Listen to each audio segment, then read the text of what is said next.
Shalom, shalom mes frères et sœurs, bonjour à vous tous qui nous suivez vraiment sur notre canal YouTube pour l'amour des nations, notre émission, votre émission pour notre nation, le Congo, et aussi pour notre continent, l'Afrique. C'est une émission qui vraiment, s'adresse à tous les Africains et aussi à tous les Congolais. Nous bénissons le Seigneur pour la journée qu'il nous accorde encore aujourd'hui, cette opportunité, afin que nous puissions venir encore dans vos maisons pour partager avec vous un sujet capital et très important. Vous avez constaté que ces derniers temps, le mois de février, nous n'avions pas eu l'occasion de vous publier quelques vidéos parce que nous étions vraiment très pris dans le travail et dans les missions. Nous avons repris le travail au niveau de Eden, Belgique. Ça nous a demandé un peu beaucoup de déplacements. Nous avons été aussi dans le cadre d'un séminaire à Paris et aussi pour la préparation de la célébration de 2017 en septembre. Là, nous réunissons Eden Diaspora. Tous les édenistes dans la diaspora, ils viennent pour que nous puissions intercéder, nous puissions prier, nous puissions écouter les Seigneurs et partager ce qui concerne notre pays, le Congo et notre nation, et notre continent, l'Afrique. Donc, nous voici revenir dans notre studio vers vous pour vous proposer une nouvelle émission avec comme sujet « Qui sauvera le Congo ?» Qui sauvera le Congo? Bien-aimés dans le Seigneur, je voulais d'abord dire merci encore à tous ceux-là qui nous appellent de loin, qui nous écrivent, qui nous encouragent, qui nous rencontrent, qui nous fortifient. Nous sommes vraiment très contents parce que nous sommes rendus compte que beaucoup de nos frères nous suivent partout ici en Europe, dans la diaspora et même au pays, au Congo. Il y a des gens qui nous suivent et qui écoutent des messages que nous sommes en train de donner. Nous donnons des messages qui sont vraiment importants. Tout ce que le Seigneur nous a demandé de vous annoncer, il n'y a rien de tout ce qu'on a dit qui ne s'est pas réalisé, qui ne s'est pas accompli.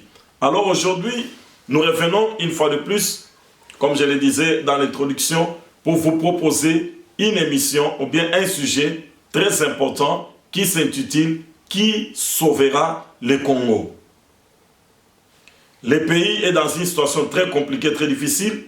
Le cœur de l'Afrique est en train de souffrir. Vous savez, quand vous avez votre cœur qui souffre dans le corps, vous savez que c'est vraiment un organe qui est central pour tout le corps. Parce que si le cœur s'arrête, je crois que tout va s'arrêter aussi dans le corps. C'est là on parle de la mort, c'est lorsque le cœur s'arrête. Et nous savons que le cœur de l'Afrique, c'est le Congo. Le cœur de l'humanité entière, c'est le Congo. Le Congo, c'est au centre même du monde. Alors, ce Congo est en train de souffrir.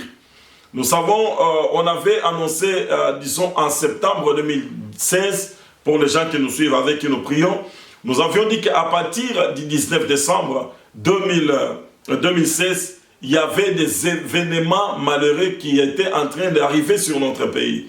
Ça, nous l'avions dit ça au mois de septembre en 2016. On avait pour cela aussi initié certaines prières afin que nous puissions accompagner le pays pendant ces temps difficiles qu'il était en train de traverser dans l'intercession. Gloire à Dieu pour ceux qui étaient avec nous, pour ceux qui ne nous ont pas suivis. En tout cas, nous vous appelons de nous rejoindre dans ces combats, dans ce travail pour l'intercession de notre nation. À partir du 19 décembre, la situation chez nous n'est plus la même. Parce qu'il n'y a pas eu des élections dans notre pays, il y a eu des troubles qui ont commencé, même déjà à partir du 19 décembre, et le 20, il y a eu des manifestations, il y avait eu des morts. Et petit à petit, le pays a commencé à s'enfoncer, malgré les réunions politiques. Nous avions dit que le Congo, pourquoi le Congo échoue, va d'échec en échec, c'est parce que dans toutes les grandes réunions, dans tous les grands rendez-vous que la nation a eu pour déterminer, disons, la ligne à suivre pour son devenir, les seigneurs n'étaient pas associés. Bien qu'aujourd'hui, nous voyons que l'Église catholique s'est impliquée afin de chercher à trouver un peu aussi une solution dans la démarche qui consiste à mener notre pays vers la paix. Mais on sent que Jésus n'est pas associé dans cette affaire-là. Et c'est ça ce qui est très dangereux. Pourquoi? Parce que toute entreprise dans laquelle on n'associe pas les seigneurs, c'est une entreprise qui est déjà vouée à l'échec. Voilà pourquoi, mes frères et sœurs, les accords qui ont été signés le 31 décembre, jusqu'à aujourd'hui, il n'y a rien qui se passe. Nous avons perdu un grand baobab, notre papa, que beaucoup de gens avaient placé confiance en lui, papa Etienne Tshisekedi, qui nous a quittés depuis le 1er février. Et aujourd'hui, nous totalisons vraiment déjà un mois depuis qu'il nous a laissés. Nous avons vu comment sa mort a secoué beaucoup de cœurs, beaucoup de gens, parce que beaucoup d'espoir était posé sur lui. Nous avons vu des événements qui se passent avec Bundu Dia Congo au niveau du Bas-Congo, où il y a des gens qui se sont soulevés. Nous avons même à Kinshasa, il y a eu des soulèvements. Nous avons au Kasaï, où il y a eu aussi des tueries. Il y a des vidéos qui ont circulé partout dans le monde. Nous avons au niveau de Tanganyika, où les Pygmées et les Bantous sont en train de s'entretuer. Nous avons au niveau, disons, de l'Est, les viols, les violences qui continuent toujours à se perpétrer. Nous avons reçu certaines nouvelles selon lesquelles le Rwanda est en train de se préparer à ouvrir des écoles.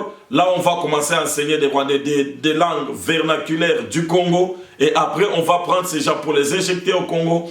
Il y a tellement beaucoup de mauvaises nouvelles que nous avons reçues qui sont en train de circuler partout. Et beaucoup de gens pensaient que notre papa, c'était vraiment une personne qui allait amener les changements dans notre pays. Raison pour laquelle beaucoup d'espoirs ont été posés sur lui. Mais aujourd'hui, le Seigneur a décidé autrement pour le prendre. Et maintenant, on ne sait plus, il y a des gens qui ne savent pas qu'est-ce qui va se passer, qui ne savent pas, qui ont perdu tout espoir, voient que notre pays demain va chavirer. Nous aurons des situations vraiment qui seront incontrôlées dans notre nation. La question se pose, qui sauvera le Congo? Comment le Congo va-t-il s'en sortir?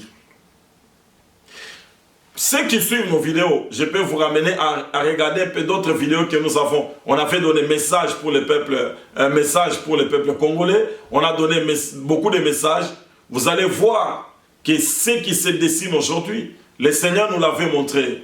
Le Seigneur nous avait montré que le pays sera dans l'instabilité. Il y aura des guerres qui seront, disons, artificiellement fabriquées pour empêcher la tenue des élections. En 2014, on avait dit qu'il n'y aura pas d'élection en 2016. Nous l'avons vu. Et en 2016, le Seigneur nous a montré qu'en 2017, il n'y aura pas d'élection. Vous allez voir également. Donc, il y aura des choses qui vont on va créer des choses. Et j'ai béni le Seigneur parce que on a entendu dans les discours des prêtres de la Senko qui ont dit que tout ce qui se passe au pays, donc on a le droit de croire qu'il y a un complot qui s'est fait pour que les élections ne puissent pas s'organiser. Prenez notre vidéo de 2014, vous verrez effectivement ce que le Seigneur nous avait dit, c'est ce que nous sommes en train de vivre aujourd'hui. Beaucoup de gens peut-être ne prennent pas le temps de lire ça, de regarder ça, ou bien de faire attention à ce que nous disons. La plupart des choses que le Seigneur nous a montrées sur le pays se sont réalisées, se sont accomplies. Les gens ont mis d'espoir dans des hommes pour voir peut-être que ces hommes devraient nous aider à faire sortir le pays dans la situation dans laquelle nous sommes. Mais aujourd'hui, les hommes en qui les gens avaient placé leur espoir, ils sont partis. Souvenez-vous ce que la Bible dit. La Bible dit malheur à l'homme. Maudit soit l'homme qui se confie dans l'homme. Nous avons placé beaucoup de confiance dans les hommes dans notre pays. Et bien que ces hommes, certains ont été méchants, les autres ont été droits, ont été justes, ont été bons. Ils ont investi toute leur vie pour la défense de notre nation. Mais malgré leur force, malgré tout ce qu'ils étaient, ils sont restés hommes, ils sont tombés, ils sont partis sans que leurs rêves puissent se réaliser. Qui sauvera le Congo? Quelle sera la suite de notre nation pendant cette année 2017? C'est une année vraiment une année de grands troubles, l'année 2017. Qui sauvera le Congo? Avec tout ce que nous sommes en train de voir aujourd'hui. Est-ce qu'il y a encore l'espoir que demain, la paix reviendra? Est-ce qu'il y a l'espoir que demain, les élections se feront normalement? Est-ce qu'il y a l'espoir que demain, y aura-t-il peut-être alternance comme tout le monde le désire? Est-ce qu'il y a espoir que demain, la situation du peuple congolais peut changer? C'est comme si le peuple est retombé encore dans un grand trou noir où il n'y a pas de lueur d'espoir. Bien-aimés dans le Seigneur, on est dans le droit de se poser cette question. Qui sauvera le Congo? Qui est cet homme qui sortira? Qui est cet homme providentiel qui sortira pour venir apporter la solution? Qui est cet homme providentiel qui sortira pour venir alléger la souffrance du peuple? Qui est cet homme providentiel qui sortira pour venir aider cette nation à s'en sortir, à s'envoler? Pourquoi? Parce que la communauté internationale, elle n'est pas pour la paix de notre peuple. Elle n'est pas pour l'épanouissement, pour la joie de notre peuple. Toutes les chancelleries, disons, occidentales, ou bien toutes les grandes institutions qui ont du poids dans le monde, je vais vous dire une chose, aucune d'elles n'est prête à pouvoir réellement faire quelque chose dans la direction d'apporter, disons, la joie à ces peuples, dans la direction d'apporter quelque chose de meilleur pour le changement et pour le bonheur du peuple congolais. Alors personne, même la MONUC, même l'ONU, regardez le nombre de soldats qui sont dans notre pays. C'est le premier pays au monde qui a reçu une telle mission. C'est la plus grande mission de l'ONU qui coûte cher à l'ONU par an. Et malgré toute cette grande armée, plus de 19 000 personnes, avec je crois aussi, une équipe d'intervention, disons, contre le milice qui a été, je crois, ça fait déjà depuis plus de 2 ans que cette armée a été aussi, disons, amenée aussi dans notre pays, mais les mêmes personnes qui continuent à tuer le Congolais existent toujours. Et la situation est en train de s'empirer chaque mois, chaque jour, chaque seconde, chaque minute. Qui sauvera le Congo? Est-ce que quelqu'un peut sortir aujourd'hui pour dire voilà, je vais prendre, je vais faire, je vais amener cette nation? Qui sauvera le Congo? Est-ce que nous devons continuer à mettre notre confiance dans des hommes? Nous continuons à mettre notre confiance dans des partis politiques. On doit continuer à mettre notre confiance dans des, c'est pas moi, dans des rassemblements humains. Nous savons que l'histoire de notre pays nous renseigne que dans des crises comme celui-ci, beaucoup d'alliances qui ont été faites pour une bonne cause se brisent toujours. Ces alliances-là se brisent et les gens qui ont été unis ensemble, certains vont trahir. Pourquoi? Parce qu'ils veulent aussi aller à la mangeoire, comme on a toujours dit. Et vous allez voir que les gens qui étaient unis hier, qui avaient fait un bloc, quelques-uns vont sortir, vont se détacher, ils seront repêchés, ils vont être nommés ceci, cela, et ils vont détruire tout ce qui a été bâti et l'espoir sur lequel le peuple était placé. Souvenez-vous avec la conférence nationale souveraine, tout ce qui a été arrêté dans le pays, parce que Dieu n'était pas associé dans cela. Un premier ministre était nommé, était voté dans la conférence nationale souveraine, mais ce n'est pas celui-là qui avait conduit la transition. Nous savons tous les troubles qui étaient là. C'était aussi un accord, comme nous pouvons le dire aussi, c'était comme un dialogue congolais, c'était un dialogue intercongolais qui avait aussi amené certaines résolutions, mais cela n'a pas abouti. Souvenez-vous de Sun City, en Afrique du Sud. Si nous avons des problèmes aujourd'hui, c'est que les résolutions de l'Afrique du Sud n'ont pas été respectées. Il y a eu des réunions, des dialogues de l'OIA, de la cité de l'OIA, aujourd'hui de la CENCO. Qui sauvera le Congo? Certaines personnes ne voient plus vraiment un peu de la lueur d'espoir pour demain. Le cas du Congo, mes frères, c'est un cas qui est spécial. Le Congo, comme nous l'avons toujours dit, nous ne pouvons pas les mettre, c'est-à-dire au même niveau que d'autres nations. Parce que c'est une nation qui a un appel particulier. Le Congo, ce n'est pas un pays où nous allons chercher des solutions. Comme, disons, les gens les cherchent ailleurs. Non, le Congo, il a une voie que Dieu a tracée pour lui. Le problème, c'est que les Congolais doivent comprendre qu'ils doivent mettre leur confiance en Dieu. En premier, quelle que soit toute personne qui peut aujourd'hui se proclamer, j'ai vu Dieu, j'ai entendu Dieu, j'ai dit ceci, non pas mettre l'espoir dans cet homme-là, commencez d'abord à mettre l'espoir en Dieu. Peuple congolais, la situation de notre nation, j'ai vu combien nos sœurs ont pleuré, combien de sœurs ont fait des vidéos, combien de nos frères ont fait des vidéos par rapport à tous les massacres qui se sont passés au Kasaï, par rapport à tout ce qui se passe au pays, combien de gens pleurent, combien de gens... Moi, je me pose toujours la question, nous sommes dans la diaspora, nous ne manquons pas à manger, nous ne manquons pas à boire, ça c'est le minimum.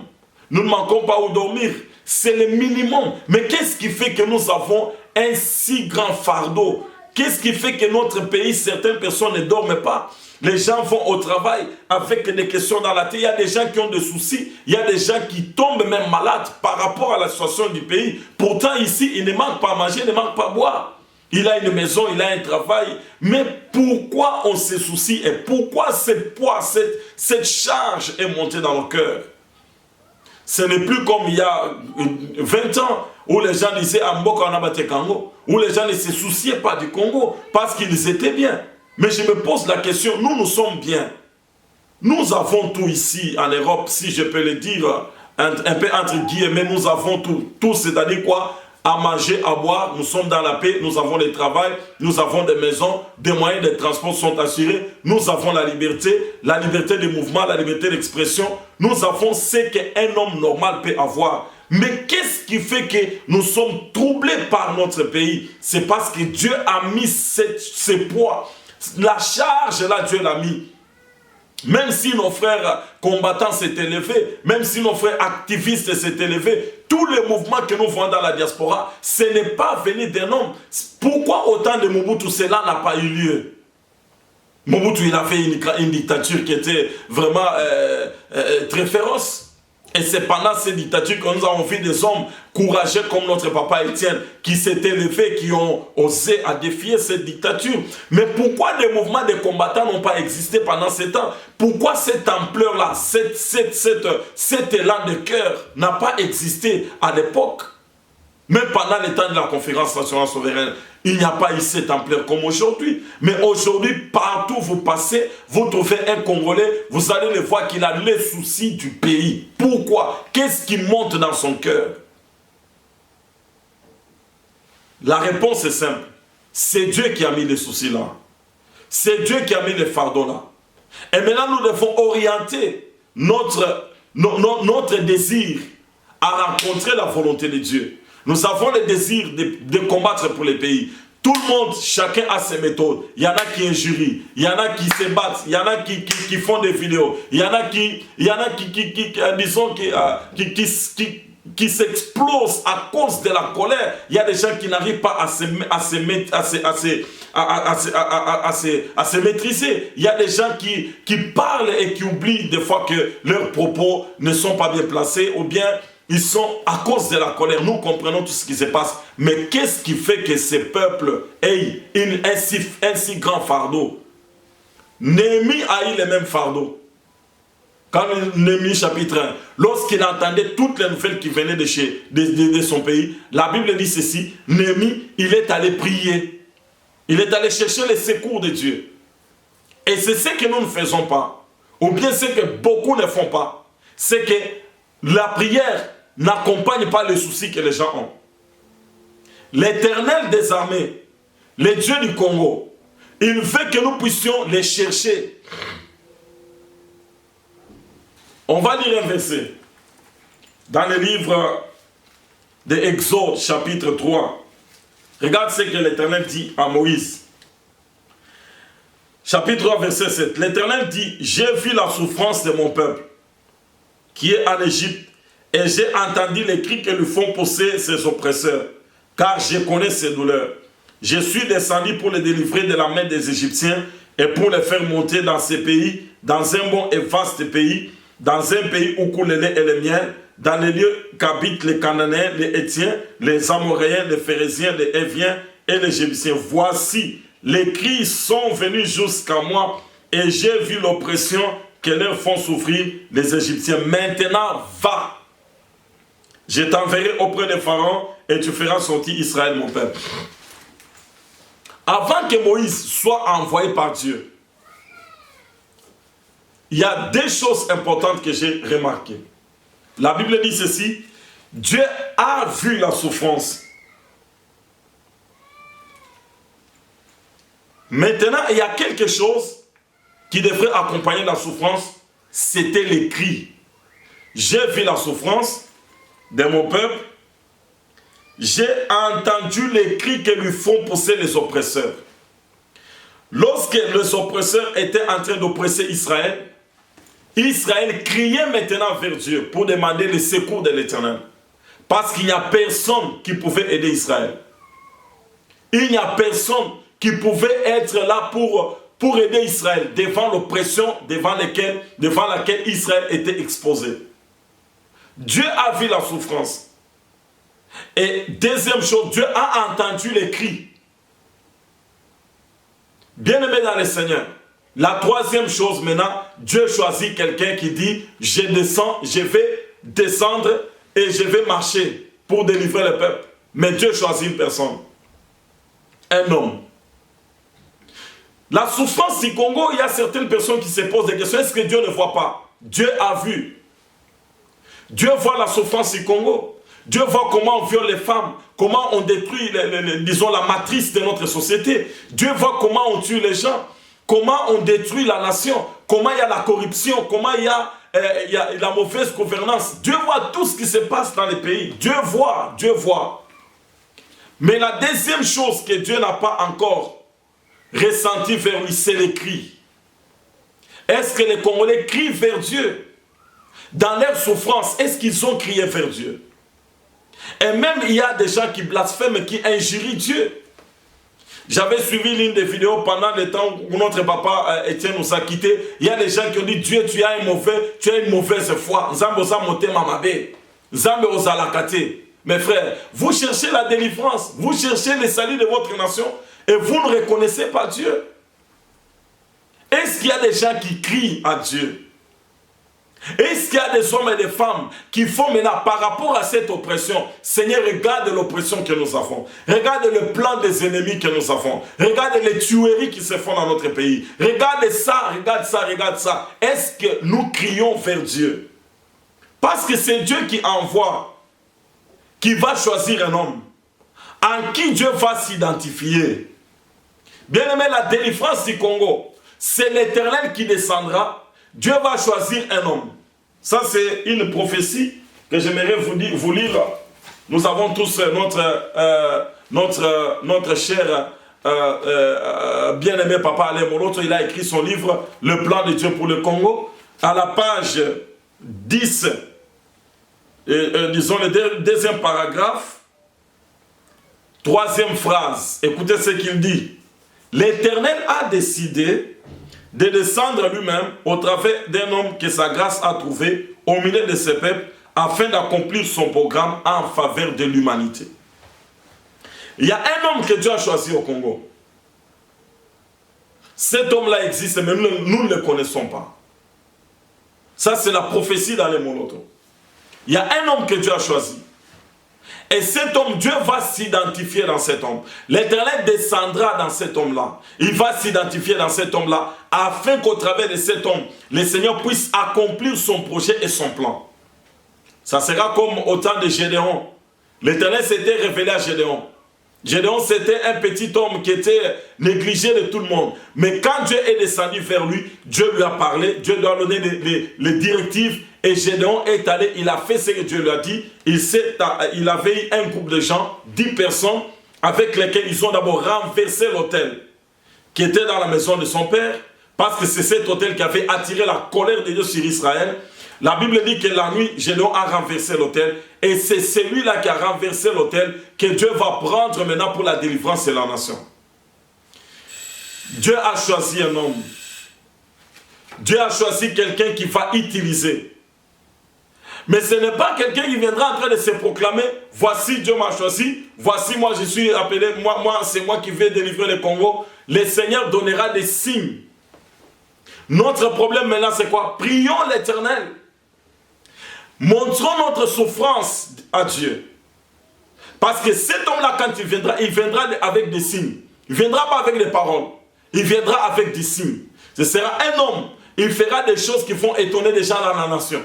Parce qu'il sera investi du pouvoir de Dieu. Il sera investi de l'autorité de Dieu. Il sera investi de la puissance de Dieu. Parce que la délivrance du Congo sera une délivrance qui sera spectaculaire. Et le monde entier saura que les Congolais priaient un vrai Dieu. C'est comme Moïse. On n'a pas dit que Dieu descendra lui-même. Dieu utilise des hommes comme des instruments. Dieu utilise des hommes. Et le profil de l'homme qui viendra, ça sera un homme selon le cœur de Dieu. Ça sera un homme que Dieu lui-même va tenir par sa main. Ça sera un homme qui aura la pensée de Dieu. Pour diriger le Congo, il faut avoir la pensée de Dieu. Comprendre et connaître ce que Dieu désire. Qu'est-ce que le Congo va faire comme programme et comme, disons, projet dans le monde. Et pour cela, Dieu a choisi un homme. Ça, c'est Alain Moloto qui l'a dit. Cet homme-là, l'Éternel va s'identifier dans cet homme. Donc, quand nous prions, présentons nos douleurs, les douleurs de la nation devant l'Éternel. Les souffrances que le peuple est en train de voir aujourd'hui. Nous devons avoir que le peuple congolais se tienne en prière. Que le peuple congolais puisse savoir que la délivrance ne viendra que de l'Éternel. Et le peuple congolais doit se tenir debout pour réclamer ses propres droits. Quand vous allez marcher, quand vous allez vous tenir pour chercher à réclamer quoi que ce soit pour l'autre pays, ajoutons Dieu, associons Dieu. On n'a pas dit aux gens de croiser les bras et de ne rien faire, non. Il faut se battre pour ses droits. Martin Luther nous l'a montré, Jésus-Christ nous l'a montré. Un homme qui est intelligent, un homme qui est conscient, il se bat pour ses droits. Et nous ne nous battons pas sans Jésus. Nous devons nous battre en ajoutant Jésus-Christ. Bien-aimés dans le Seigneur, le temps est grave. Le projet de la balkanisation du pays est là. Mais c'est un projet qui est sans effet. L'Éternel m'a dit ceci. Le Congo sera sauvé. Vous savez, le salut de Dieu vient quand? Lorsque tout le monde est à bout. Lorsque tout le monde est déjà abattu. Lorsqu'il n'y a plus d'espoir ni d'espérance. Lorsque les gens se sont posés mille et une questions. S'il y a des gens qui se sont déjà, découragés, je vais vous dire non. Vous devez encore reprendre vos forces. Vous devez encore reprendre votre force. Ne vous découragez pas parce qu'il y a quelqu'un qui est mort. Ne vous découragez pas parce qu'il n'y a plus quelqu'un qui peut reprendre le flambeau. Ne vous découragez pas parce qu'il n'y a plus rien en vue. Ne vous découragez pas parce que pour certains ennemis, le champ est libre. Ils peuvent faire du Congo ce qu'ils veulent. Non! Tenons-nous dans la prière. Commençons à présenter la souffrance. Que chaque Congolais comprenne qu'il doit crier devant l'Éternel. Et prions l'Éternel pour que la prophétie s'accomplisse. Parce que la prophétie a dit que Dieu choisira un homme. Nous devons entrer dans cette dimension de cette prophétie. Pour demander à Dieu d'humilier de nos frères. Dieu suscite un frère qui va défier Goliath. Comme David s'est élevé. Alors que tout Israël était en esclavagisme. Dieu a levé un jeune homme. Dieu a levé un David. Et David, lorsqu'il s'est levé devant Goliath, David s'est rappelé de l'Éternel. Il a dit, mais quel est cet incirconcis qui peut aujourd'hui se tenir et injurier le Dieu d'Israël? David a défié, il a défié Goliath avec le nom de l'Éternel et le souvenir de ce que Dieu a fait pour lui. Un homme que personne ne croyait, n'avait placé de confiance en lui. Un homme qui était dans la bourse, un homme qui ne savait ni lire ni écrire, un homme qui sa vie c'était seulement conduire les brebis, un homme qui sentait l'odeur qu'il ne connaissait même pas, c'est pas moi, le parfum, quoi que ce soit, un homme ordinaire sur qui aucun œil était levé.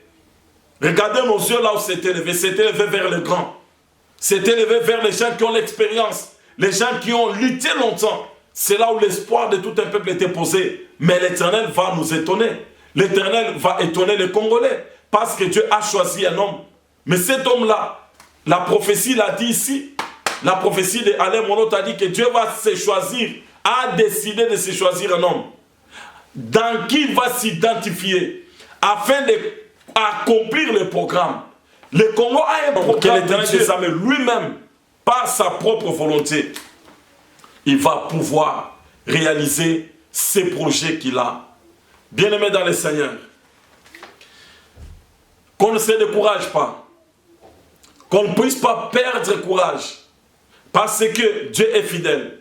Tout ce que Dieu nous a parlé pour le Congo, ça s'est accompli, réalisé à la lettre. Nous avons vu tout ce que Dieu nous a dit. Ça fait depuis plus de 5 ans que nous sommes engagés et appelés dans cette armée de prier pour le Congo. Notre premier culte, nous l'avions tenu le 10 mars 2012, ici dans la ville de Disbourg. C'est là où est né le premier rassemblement des Congolais qui se sont tenus debout et des Africains afin de prier pour le Congo. Nous sommes en 2012. Nous totalisons aujourd'hui, les mois que nous entrons, nous totalisons 5 ans. Pendant 5 ans, le Seigneur nous a parlé beaucoup. Le Seigneur nous a montré beaucoup de choses. Il y a des vidéos que vous pouvez suivre. Et vous allez voir les cheminements que Dieu nous a amenés jusqu'à arriver en ce jour. Nous avons totalisé 5 ans. Pendant les 5 ans, l'Éternel ne nous a pas trompés. Tout ce que Dieu nous a dit, ça s'est accompli. Voilà mes frères et sœurs, que personne ne se décourage. C'est que Dieu a vu la souffrance du Congo. La souffrance des Congolais, Dieu a vu. Dieu a notifié depuis. Ce que Dieu attend, c'est les cris. Mais les cris qui doivent réclamer Dieu d'intervenir, les cris qui doivent demander à Dieu de descendre, ne montent pas. Il n'y a qu'un groupe de gens qui prient. Mais l'Éternel attend qu'entendre la voix de son peuple. Parce que la grande partie du peuple a placé leur confiance dans des hommes. Et ça, Dieu n'aime pas. Et si nous continuons ainsi, notre délivrance va encore tarder. Mais qu'est-ce que l'Éternel veut? C'est que le peuple crie, les Congolais crient vers Dieu. À tous les politiciens, à tous les niveaux, vous qui aspirez à l'alternance, vous qui aspirez au changement, j'ai envoyé certains messages à nos frères afin de donner certaines stratégies où les gens qui veulent du changement au Congo, il y a certaines stratégies que j'ai pu envoyer. C'est que ces gens-là, des responsables, peuvent faire pour associer Dieu dans ce qu'ils font. De son temps, j'avais rencontré une fois l'un des secrétaires de notre papa Étienne. Je crois que ça fait de cela 4 ans. Il était en tournée ici en Allemagne. Je l'avais rencontré, je lui avais remis le message, le DVD avec le message et une lettre écrite avec ce que l'Éternel demandait pour que son parti puisse faire. Jusqu'à aujourd'hui, je n'ai jamais eu un retour. Il y a beaucoup de choses que Dieu nous donne et des stratégies que nous puissions donner à ceux-là qui veulent que le pays change. Mais des fois, les gens n'ont pas de cœur ouvert. Mais le Seigneur nous parle toujours. Et tout ce que le Seigneur dit, ça se réalise, ça s'accomplit. Mes frères et sœurs, qui sauvera le Congo? Qui sauvera le Congo? Est-ce que les hommes peuvent encore mettre l'espoir sur une personne? Le terrain est vide. Le terrain est vide chez nous. Le terrain est vide. Vous savez, là, on dit toujours, la nature a horreur du vide. Là où il y a un vide, quelque chose viendra combler. Mais avant que le mal ne vienne combler ce vide qui est sur notre nation, nous devons élever les cris vers l'Éternel. Nous devons continuer à prier. Nous devons montrer la souffrance. Nous devons crier à l'Éternel afin qu'il descende. Même lorsque le Messie viendra pour délivrer et sauver Israël, par rapport à, disons, à l'attaque, de l'Antichrist, c'est parce qu'Israël va crier. Quand Israël a crié vers Dieu, Dieu est descendu. Dieu a suscité un homme. Dieu ne viendra pas combattre lui-même. Dieu suscitera des hommes courageux, des hommes qui ne font pas craindre la mort, des hommes qui vont prendre la responsabilité de parler au peuple et de convaincre le monde, des hommes qui vont gêner et consulter l'Éternel avant d'aller parler aux autorités, des hommes qui vont gêner, consulter l'Éternel avant d'aller parler au peuple, des hommes qui vont venir, qui vont faire des choses qui vont troubler la nation. Vous verrez ce que l'Éternel va faire. Si réellement nos prières montent vers Dieu, je vous en prie, nous avons une grande armée que Dieu est en train de susciter dans la diaspora. Ça s'appelle Eden Diaspora. Rejoignez-nous dans cette armée afin que nous puissions faire monter les cris devant l'Éternel. Parce qu'au milieu du peuple, l'Éternel va choisir un homme. Et cet homme ne viendra pas en train de se taper lui-même la poitrine. Dieu m'a choisi. Non, nous le verrons à travers les signes. Dieu lui-même touchera d'autres personnes pour dire voilà, celui-là, Dieu l'a appelé pour les projets, accomplir les projets sur notre nation. Bien-aimés dans le Seigneur, la prophétie est là. La balle est dans notre camp. Prions. Consultons-nous. Consultons l'Éternel. Prenons le temps de prier l'Éternel. Dieu va susciter, comme il avait suscité Moïse. Il a pris Moïse. Il s'est identifié à Moïse. Il a mené Moïse chez Pharaon. Il a suscité David. Il s'est identifié à David. Il a mené David devant Goliath. L'Éternel fera de même. À une condition, si les Congolais comprennent, nous devons nous unir. Nous devons crier à Dieu pour notre nation. Merci pour vous tous, pour vos encouragements. Merci pour votre temps que vous avez pris d'écouter, de suivre cette vidéo. Merci de la partager. Merci de vous abonner à notre canal. Merci de recommander ce canal YouTube pour l'amour de ma nation à d'autres frères, à d'autres sœurs qui sont loin, qui ne connaissent pas. Tu as un ami, envoie de ce canal. Tu as une communauté, envoie de ce canal. Nous avons besoin de votre soutien. Le travail, il est grand.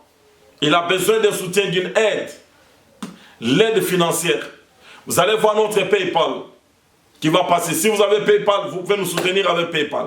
Si vous n'en avez pas, vous pouvez nous appeler ou bien nous écrire. Nous allons vous donner les coordonnées bancaires sur lesquelles vous pouvez nous donner vraiment un soutien. Nous avons vraiment besoin d'un soutien financier pour le travail que nous faisons. C'est un travail qui est grand.